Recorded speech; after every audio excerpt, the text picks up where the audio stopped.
So, 2021 is coming to a close, and this is usually the time of year where I compile my favorite games that I've enjoyed all year, and give my thoughts on them. So, this isn't really a top 10 list, or it's not really in any order. And another special thing about this list is that these aren't just games that came out in 2021, but games I've played in general. So, for example, if there's a game I've played in 2006, it's probably going to end up on this list. So, without further ado, these are my 10 favorite games that I've played here in 2021. So starting at the first spot is Ghost of Tsushima. So Ghost of Tsushima, man. Oh man. Wow, this is one of the this I don't know I can't even pull together the words to even I don't know. But still, this is one of the best open world games I have played. So Ghost of Tsushima was developed by Sucker Punch Studios, who were the guys behind the Infamous games, and I've covered two of the three Infamous titles on this channel so far. And if you want to watch them, then I'll leave a link to them in the description. But this is a very different this is a very different game than what we're used to with the Sucker Punch formula. And it shows that they have variety in their library. They had the Sly games, which were a series of stealth titles. And then Infamous was just a bunch of open world games with it. Well, this is also open world, but it was more of a more condensed sandbox, if you know what I mean, like in the same vein as Saints Row or Grand Theft Auto. And then we have Ghost of Tsushima. Oh man, I've seen people compare this to Assassin's Creed. I've even seen people say that Ubisoft missed out on their chance to develop an Assassin's Creed game set in Japan, which I guess that's fair, but still. Yeah, so Ghost of Tsushima, really great game, and the combat is excellent. The story is also good, and Sucker Punch also did a lot of homework for this. They did a lot of research on the island of Tsushima, which, for those who don't know, is an actual island that lies between the Korean Peninsula and one of the southernmost islands of Japan. And I think the island of Tsushima even congratulated Sucker Punch themselves, or maybe I think it was either the island of Tsushima or somewhere else, some other body of government in Japan congratulated Sucker Punch for their efforts on, on nailing down how Tsushima was when the Mongolians invaded. So yeah, Sucker Punch, you guys did a lot of homework on this title. Really great game. Love the characters and the combat. Really awesome. Next is Lost Judgment. This is the sequel to 2019's Judgment, and so Judgment is a spin-off of the Yakuza titles. It's got more of a detective vibe to it, whereas you're still doing the Yakuza stuff like going and getting into fights and beating people up, but you're also solving mysteries and looking for clues in the same vein as L.A. Noire. You remember how in L.A. Noire you had to walk around environments just to find different clues to solve a mystery? It's kind of like this too. My only gripe with Judgment, or with both Judgment games, is that there's no consequence for failure. I really wish there was some kind of consequence for failing a question, like say maybe a game over or something, just letting the player Deus Ex Machina themselves into solving a case. But other than that, the story is solid, and it's a story that has a lot to say too. It has a lot to say about bullying, the bystander effect, and other aspects of society as a whole. And it's not just Japanese society. So give both of the Judgment games a try if you're in the mood for Yakuza, for something like Yakuza, or if you just want a good mystery game. So next, I don't have the box for this because right now we're in the middle of moving right now.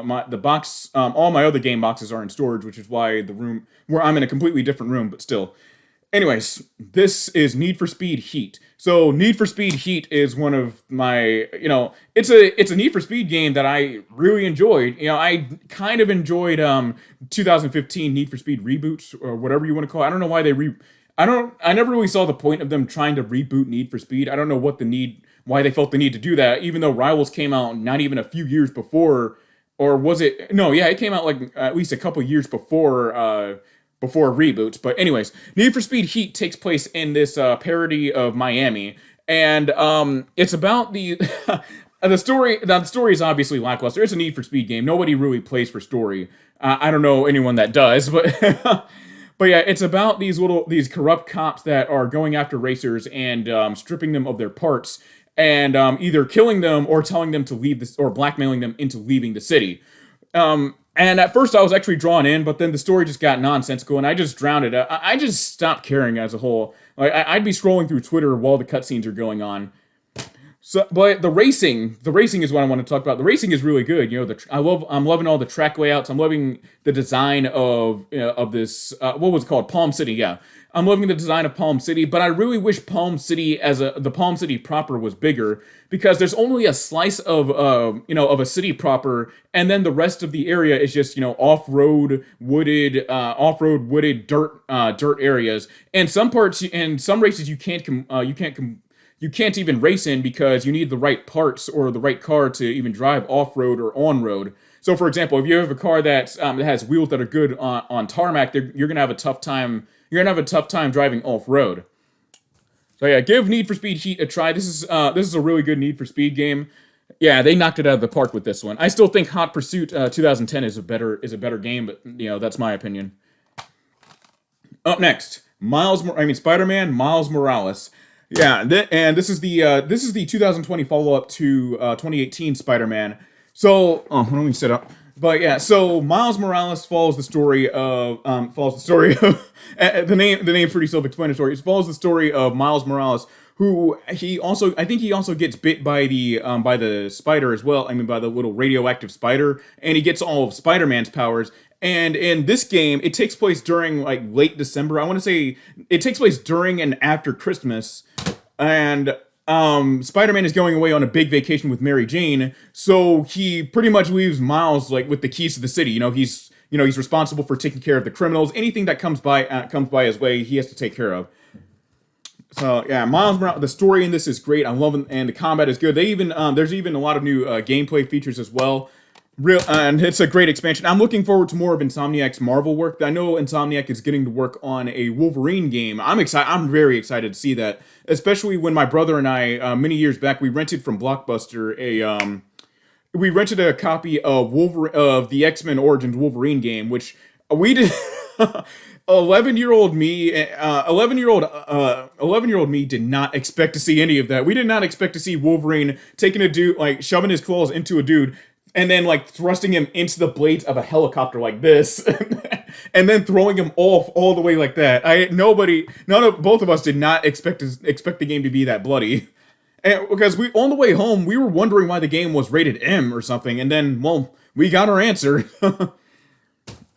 Next, Dragon Ball Z Kakarot. So so this game came out last year in 2020, in early 2020, before the pandemic started. And while I was actually at college when this game came out, and the game, when I heard about it, I never even batted an eye at it. I thought it was just going to be yet another retelling of Z or something. But no, Dragon Ball Z Kakarot is a really great game. I didn't even give this game the time of day. I didn't even bother looking up footage. But Dragon Ball Z Kakarot is an RPG built within a fighting game engine. That's what it feels like. And it's an action RPG built within a fighting game engine. And and CyberConnect once again knocked this game out of the park as well. There's also a lot of the cinematic fights from Z as well. There's the fights with the androids. There's the fight with Cell. The fight with Boo, Raditz. Even stuff like Raditz. When Vegeta first landed on Earth, Frieza. It's got all of the arcs from Dragon Ball Z. And there's also been some DLC released where you play as Trunks as well. It's a great RPG. If you're looking for a new action RPG to play, I recommend picking up that one. And I do want to say something a little controversial. I kind of wish GT got treatment, not treatment, but I kind of wish GT got DLC for Kakarot as well. Because, like, GT, I know it gets a lot of flack for not being as good as Z and hell, even Dragon Ball itself. But still, I like GT. I like what it was going for a little bit. Well, a little bit of what it was going for, but still, the fights were pretty fun. I love a lot of the character designs, especially Baby Vegeta.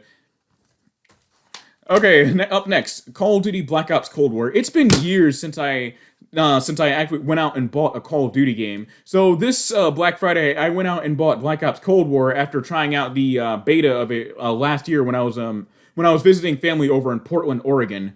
So Black Ops Cold War, wow, this is the first time in years that I've actually enjoyed a Call of Duty game, and that's saying something too. Yeah, the last time I was fully invested in a Call of Duty game was when my brother and I were playing Black Ops 2. That was when as a matter of fact, we actually got Black Ops 2 at launch back in November 2012. Yeah, Black Ops Cold War. It's got so this game takes place in the 80s. about I want to say 40 years after the Cold War began. Yeah, it was 40 years after the Cold War begins, and this is what 10 years before the Cold War ends as well. So, yeah, Black Ops Cold War. It's and the multiplayer is excellent. I'm going in on domination, hardpoint, and kill confirm. I'm more of a fan of whenever I play online first-person shooters. I'm more of a fan of objective-based game modes rather than team deathmatch because I want something. I want something to score. I want to score a bit higher, and I want something worth fighting for, other than just shooting each other until the game tells us to stop. Yeah, Black Ops Cold War knocks it out of the park, and I'm not a big fan. I'm also not a big fan of how microtransaction driven the game is because there's even a screen in the multiplayer menu where it's got like a full-on shop for all the crazy shit you can get microtransactions for. I mean, you can spend your microtransactions for, which, by the way, the microtransactions themselves are they are astronomically and if you want to earn it fairly without spending money, you'll be grinding for years and years and years to the point where the game is pretty much encouraging you to just sit down and buy microtransactions. So yeah, I'm not a big fan of that. I wish they fixed it. I kind of wish they went back to the old days where you either unlocked, back when Black Ops 2 was out, you either unlocked skins, and there was only like a select few amount of skins available back when when Black Ops 2 was going through its DLC cycle. There weren't as many skins as there are with Black Ops Cold War, but at least it wasn't that much, if you know what I mean. Next, Doom Eternal. And yeah, we got another first-person shooter on here. Doom Eternal, excellent game. I didn't expect. Wow, I didn't expect I'd be having this much fun with it. I played Doom. I played Doom 64 on an emulator back when I was in middle school, and I thought it was all right. But playing Doom 2016, I was blown away by it. By how chaotic it was. It was more of a balls to the wall. It was more balls to the wall of a first-person shooter than all the other first-person shooters I've played. I'm more used to the medium-paced first-person shooters where you shoot and you gun down like a few corridors. The game gives you a cutscene, then you shoot down some more enemies. But no, Doom Eternal and Doom 2016, you're gunning down enemies 24/7, and I love it for that. And it's also got some improvements and tweaks as well. It's got some excellent features too. It's got stuff where it's got other weapon. You can make modifications to your weapons. You can. There's all kinds of stuff. I'm having a hard time explaining. It's been a week since I last played Doom Eternal. I'm probably gonna come back to it either tomorrow or hell, maybe even tonight. Who knows? Next is Nier Replicant. Nier Replicant. Wow. So let me give you a little backstory. So in 2018, I went and purchased Nier Automata a year after it released on consoles back in March 2017. Anyways, Nier Automata, I actually played it when I was 19. I set the game aside for a year and then I went back to it. And then I went and got the platinum for it. I was blown away by the storytelling of it all. You got to see multiple viewpoints from 2B, 9S, and 9S, and what was her name, A2. And the combat was excellent, and the customization for your chips was really great. I really loved how the game lets you experiment, and the game pretty much let you run wild with what you could do with your chips. You could even disable the HUD in your own with one of the chips as well, or I think that was the options. No, I think it was a chip that you could disable the HUD with. Yeah, but Nier Replicant's excellent game. This is my first time ever touching the other Drakengard Nier games. Nier Replicant is excellent, dude. Yeah, I'm gonna try to shoot for the platinum for this. I also don't want to give a rundown of I don't want to get even a basic rundown of Nier Replicant's story because it's better going into these kinds of games without knowing anything, or hell, even reading the back of the box. All right, we're almost done here. Next, Scarlet Nexus. Scarlet Nexus was unexpected for me. I did not expect it to be as good of an action RPG as it was. So yeah, Scarlet Nexus is a game that takes place hundreds of years into the future, or I think 1,000 years into the future, and it's got a more cyberpunk aesthetic where people are using their minds to communicate. Like how in Ghost of the Shell where Major can communicate with the rest of the crew using her mind instead of a walkie-talkie. That's how people are able to communicate in Scarlet Nexus. And Scarlet Nexus is Scarlet Nexus, man. I remember this got revealed at E3, and I thought it was going to be an average run of the mill action RPG made by Namco that would just go forgotten and then become an underrated classic years down the line. You know, those kinds of games. But no, this game, I hope it gets a sequel. I think they said something about giving it a sequel, because if you open the box, I'm not going to open it right now because there's another disc in there. And I forgot to take it out. But if you open the box, there's also an anime. I think it's an anime that's either retelling the events of the game or a prequel. I don't know. I never really bothered looking too much at the slip.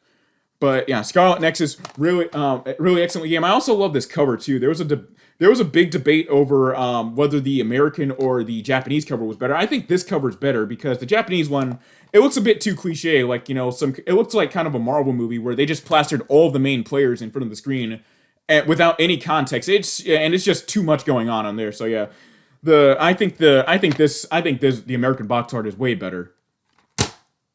Coming up, all right. So this game it has to be the best game I've played this year.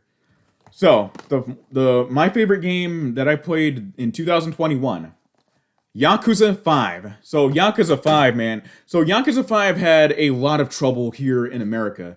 Yakuza 5 was originally going to be released here in the US back in 2013, 2012, 2013, but Sega saw the poor sales of Yakuza 4, and even though 4 had a cult following, even though the series had a cult following here in the States, Sega did not have a lot of faith in Yakuza as a whole, so they decided not to release Yakuza 5. And they only released it on Christmas Day. No, I think they released it the day after Christmas in 2015. So they released Yakuza 5 as a digital-only game for the PS3 for American audiences. We did not get a physical release until the Yakuza Remastered Collection, and this box is excellent. I actually have this on my shelf because, why not? We waited years to get a physical to get a little physical box to go with the game. So I think it's fair that I just hang it on my shelf alongside my other PS3 games because, why not? But Yakuza 5, man, the story, I can't even describe it, but the story takes you places, literally. It takes you from Osaka, Hokkaido, Tokyo, Fukuoka. It takes you all over the country. And it's just this huge conspiracy that's just unraveling from multiple points of views. Different characters, lots of people dying, lots of plot twists and everything. It's the Yakuza, this is Yakuza at its best. And to be honest, I think I would even go as far as to call Yakuza 5 my favorite game in the franchise. Yeah, there are so many reasons why this game is my favorite in the series. And Yakuza 0 is number 2, and number 3, I guess Yakuza 4 would be my third favorite in the series. So yeah, that wraps it up for this year. For my favorite games that I've played in 2021. So what did you think of my list? What games did you enjoy this year? Let me know in the comments. So thank you all so much, and I hope you guys have a very blessed 2022. Happy New Year. Stay safe, man. So yeah, thank you guys so much, and thank you all for the 600 subscribers. I'm so blessed for you guys, for your support. Thank you all so much, and I've got lots more content coming out. Got the Infamous Second Son in the works. That I've had a lot of trouble with that video, but I'm gonna try to have it out in either January or February. I'm gonna try to have it out by then. So thank you all so much for the support. Make sure to subscribe, and make sure to support me on PayPal and Cash at me, whatever. So yeah, thank you so much, and I will be seeing you guys next year.